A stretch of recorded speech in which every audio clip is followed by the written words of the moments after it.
Assalamu alaykum hanımlar. Biz hazır bu şu mogoni güncüt bilen qo'rib yasash usulini o'rganimize.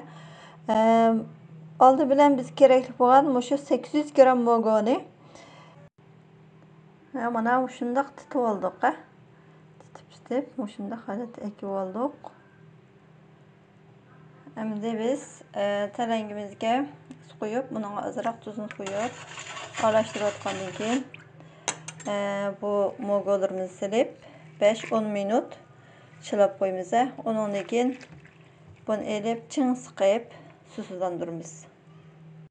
Mana hanımlar, biz bu mogoni sudan elib siqib, hech qanday suvi qolmadi. Mana ching siqib, suyini chiqarayotgandan keyin susuzlandırdik.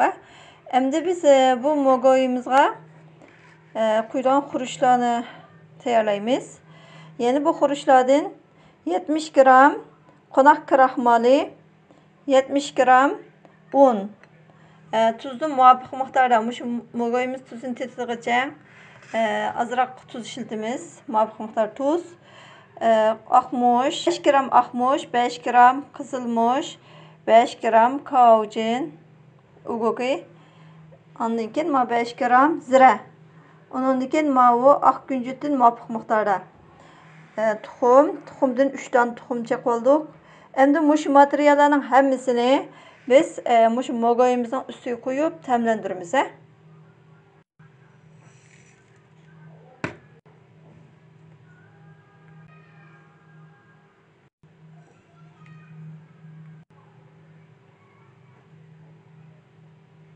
Mana biz ham materiallarni tugib oldik. Endi biz bularni hammasini aralashtirib, mijib, undan keyin 15 minut ta'mlantirishga qo'yib qo'yamiz hanımlar.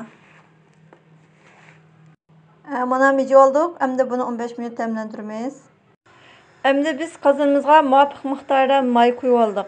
Suv mayini qo'yib, buni normal qiziqlikda qizitib oldik. Bek qizitib ham bo'ldi. Bek boş qolsa yoqishib oldi hanımlar. Shuni normal qiziqlikda qizitsak bo'ldi.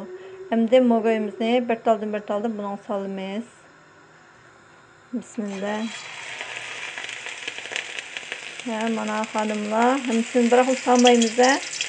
Çapışıp olması için birden selip pişirimiz. Qaraganda süzüp ovalımız. Mana yağını yaxşı sırğıt etib süzümüz.